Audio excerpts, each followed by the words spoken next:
Hello friends, आज हम discuss करेंगे फिनॉल्स की इलेक्ट्रोफिलिक एरोमेटिक सब्स्टिट्यूशन रिएक्शंस के बारे में।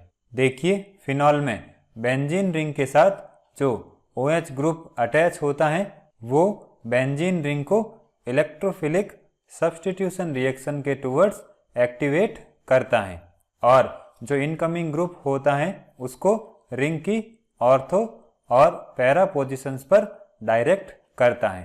देखिए, ये हो गया फिनॉल और जब इस पर इलेक्ट्रोफाइल का अटैक होता है तो वो ऑर्थो या पैरा पोजिशन पर अटैच होता है। अब जो OH ग्रुप है वो ऑर्थो और पैरा डायरेक्टिंग क्या होता है या बेंजीन रिंग को वो किस तरह से एक्टिवेट करता है, तो इसके बारे में हम डिस्कस करेंगे। देखिए, OH ग्रुप के ऑक्सीजन एटम पर जो lone pair of electrons present होते हैं उसमें से एक लॉन पेयर बेंजीन रिंग के पाई इलेक्ट्रॉन्स के साथ इंटरेक्ट करता है, जिससे रिंग के कार्बन एटम्स पर इलेक्ट्रॉन डेंसिटी इंक्रीज हो जाती है। अब इस इलेक्ट्रॉन डेंसिटी के इंक्रीज होने की वजह से जो रिंग है वो इलेक्ट्रोफिलिक सब्स्टिट्यूशन रिएक्शन के टुवर्ड्स एक्टिवेट हो जाती हैं। और ऑर्थो और पैरा पोजिशंस की बात करें तो इन पर मेटा पोजिशंस के कंपैरिजन में इलेक्ट्रॉन डेंसिटी इंक्रीज हो जाती है। इसी वजह से जो इलेक्ट्रोफिलिक सब्स्टिट्यूशन है वो मेटा पोजिशन पर नहीं होकर ऑर्थो और पैरा पोजिशंस पर होता है। अब OH ग्रुप का जो ऑर्थो और पैरा डायरेक्टिंग इन्फ्लुएंस है उसको हम कार्बोकैटायन की रिलेटिव स्टेबिलिटी के बेसिस पर समझ सकते हैं। पहले बात करते हैं ऑर्थो अटैक की। तो देखिए, जब इलेक्ट्रोफाइल बेंजीन रिंग के ऑर्थो पोजीशन पर अटैक करता है तो उससे जो कार्बोकैटायन बनता है वो इन 4 कॉन्ट्रीब्यूटिंग फॉर्म्स का रेजोनेंस हाइब्रिड होता है। अब इन चारों फॉर्म्स को देखें तो इसमें से ये फॉर्म मोर स्टेबल होती हैं क्योंकि इसमें बेंजीन रिंग के जो कार्बन एटम्स हैं उनका ऑक्टेट कंप्लीट होता है। सिंपली हम कह सकते हैं इस फॉर्म में किसी भी कार्बन एटम पर पॉजिटिव चार्ज प्रेजेंट नहीं है, इस वजह से ये फॉर्म मोर स्टेबल होती हैं। इसी तरह से अगर पैरा अटैक की बात करें तो जब इलेक्ट्रोफाइल पैरा पोजीशन पर अटैक करता है तो उससे जो कार्बोकैटायन बनता है वो भी इन 4 कॉन्ट्रीब्यूटिंग फॉर्म का रेजोनेंस हाइब्रिड होता है। अब इसमें ये फॉर्म सबसे ज़्यादा स्टेबल होती हैं क्योंकि इसमें बेंजीन रिंग के कार्बन का ऑक्टेट कंप्लीट होता है या किसी भी कार्बन पर पॉजिटिव चार्ज प्रेजेंट नहीं होता है। अब अगर मेटा अटैक की बात करें तो इसमें जो कॉन्ट्रीब्यूटिंग फॉर्म्स बनती हैं वो 3 ही बनती हैं और इसमें से एक भी फॉर्म स्टेबल नहीं होती हैं। अब अगर हम इलेक्ट्रोफाइल के अटैक से बनने वाले कार्बोकैटायंस को कंपेयर करें तो ऑर्थो और पैरा अटैक से जो कार्बोकैटायन बनते हैं उसमें 4 कॉन्ट्रीब्यूटिंग फॉर्म्स बनती हैं और जिसमें से एक हाईली स्टेबल होती हैं। और मेटा अटैक की बात करें तो इसमें किसी भी तरह की स्टेबल कॉन्ट्रीब्यूटिंग फॉर्म नहीं बनती हैं और इसी वजह से जो ऑर्थो और पैरा अटैक होते हैं वो मेटा अटैक के कंपैरिजन में मोर स्टेबल होते हैं। और इसी कारण से जो फिनॉल का इलेक्ट्रोफिलिक सब्स्टिट्यूशन है वो मेटा पोजीशन पर नहीं होकर ऑर्थो और पैरा पोजीशंस पर होता है। अब बात करते हैं कुछ इम्पॉर्टेंट इलेक्ट्रोफिलिक सब्स्टिट्यूशन रिएक्शंस के बारे में। इसमें पहली रिएक्शन हो जाएगी हैलोजिनेशन। देखिए, जब फिनॉल की रिएक्शन ब्रोमीन के साथ पोलर सॉल्वेंट जैसे H2O की प्रेजेंस में करवाते हैं तो 2,4,6 ट्राइब्रोमोफिनॉल का फॉर्मेशन होता है। अब इस रिएक्शन को अगर हम मोनोहैलोजन स्टेट पर स्टॉप करना चाहें तो इस रिएक्शन में हमको नॉन पोलर या लेस पोलर सॉल्वेंट और लो टेम्परेचर यूज़ करना होगा। देखिए, अगर फिनॉल की रिएक्शन ब्रोमीन और कार्बन डाइसल्फाइड के साथ इस टेम्परेचर पर करवाते हैं तो पैरा ब्रोमोफिनॉल और ऑर्थो ब्रोमोफिनॉल का मिक्सचर ऑब्टेन होता है। फिर सेकेंड रिएक्शन हो जाएगी नाइट्रेशन। देखिए, फिनॉल की हाई रिएक्टिविटी की वजह से जब इसका नाइट्रेशन करवाते हैं तो नाइट्रेशन दोनों ऑर्थो और एक पैरा पोजिशंस पर हो जाता है और इससे 2,4,6 ट्राइनाइट्रोफिनॉल या पिक्रिक एसिड का फॉर्मेशन होता है। अब देखिए, अभी जो हमने रिएक्शन डिस्कस की है उसमें पिक्रिक एसिड की यील्ड बहुत कम होती है, क्योंकि जो नाइट्रिक एसिड है वो क्या करता है, फिनॉल को ऑक्सीडाइज कर देता है। इसलिए पिक्रिक एसिड को बनाने के लिए हम कुछ अल्टरनेटिव मेथड्स का यूज़ करते हैं। इसमें पहला हो जाएगा फ्रॉम क्लोरोबेंजीन।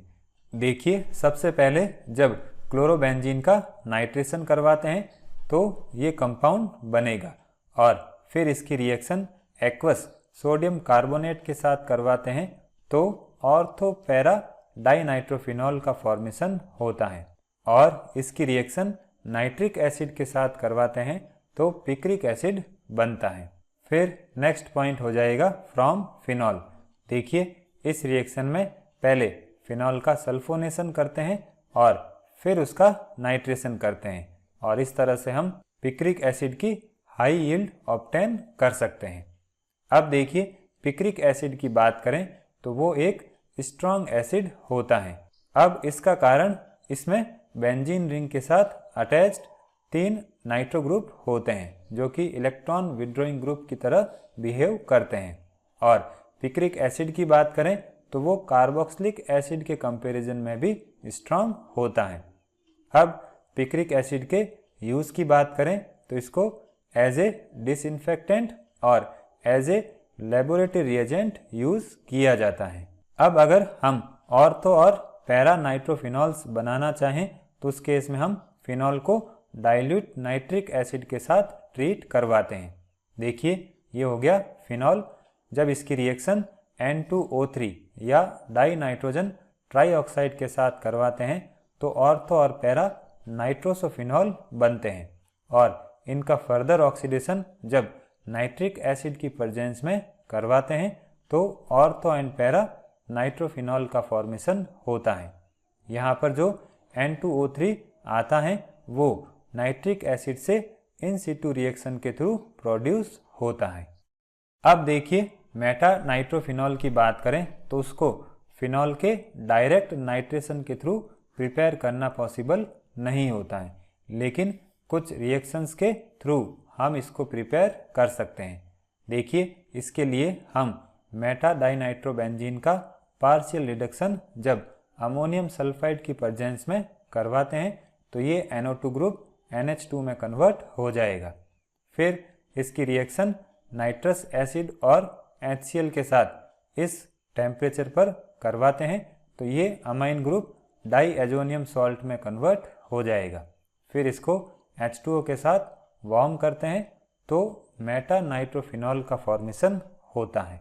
फिर बात करते हैं सल्फोनेशन की। तो देखिए, जब फिनॉल को कंसनट्रेटेड H2SO4 के साथ इस टेम्परेचर पर हीट करते हैं तो ऑर्थोफिनॉल सल्फोनिक एसिड और पैराफिनॉल सल्फोनिक एसिड का मिक्सचर ऑब्टेन होता है। अब अगर हम टेम्परेचर की रेंज ये रखते हैं तो ऑर्थो आइसोमर प्रीडोमिनेट करेगा और अगर टेम्परेचर की ये रेंज रखते हैं तो para isomer as a major product बनेगा। अब जो ऑर्थो आइसोमर होता है उसको अगर हम इस टेम्परेचर पर हीट कर देते हैं तो वो thermodynamically more stable para isomer में कन्वर्ट हो जाता है। अब बात करते हैं फ्रीडेल क्राफ्ट्स एल्काइलेशन की। तो देखिए, जब फिनॉल की रिएक्शन एल्काइल हैलाइड के साथ एनहाइड्रस एल्यूमिनियम क्लोराइड की प्रेजेंस में करवाई जाती है तो ऑर्थो और पैरा एल्काइल फिनॉल्स बनते हैं। अब इस रिएक्शन में एल्यूमिनियम क्लोराइड को हम एक्सेस अमाउंट में लेते हैं क्योंकि फिनॉल क्या करता है, एल्यूमिनियम क्लोराइड के साथ रिएक्शन करके क्लोरो एल्यूमिनियम सॉल्ट बनाता है जिसकी रिएक्टिविटी फिनॉल के कंपैरिजन में ज़्यादा होती है। देखिए, इस रिएक्शन में पहले फिनॉल और एल्यूमिनियम क्लोराइड का एडिशन कंपाउंड बनेगा और फिर यहाँ से HCl रिमूव होके क्लोरो एल्यूमिनियम सॉल्ट बनेगा। ये सॉल्ट एल्काइल हैलाइड के साथ एक्सेस AlCl3 की प्रेजेंस में एल्काइल फिनॉल का फॉर्मेशन करता है, जिसमें ऑर्थो और पैरा आइसोमर्स बनते हैं। फिर बात करते हैं फ्रीडेल-क्राफ्ट एसाइलेशन की। तो देखिए, इसमें हम फिनॉल की रिएक्शन या तो एसिटाइल क्लोराइड के साथ करवाते हैं या एसिटिक एनहाइड्रेट के साथ करवाते हैं, और इसके साथ हम एल्यूमिनियम क्लोराइड का यूज़ करते हैं, और इस रिएक्शन से ऑर्थो एसिटाइल फिनॉल और पैरा एसिटाइल फिनॉल का फॉर्मेशन होता है।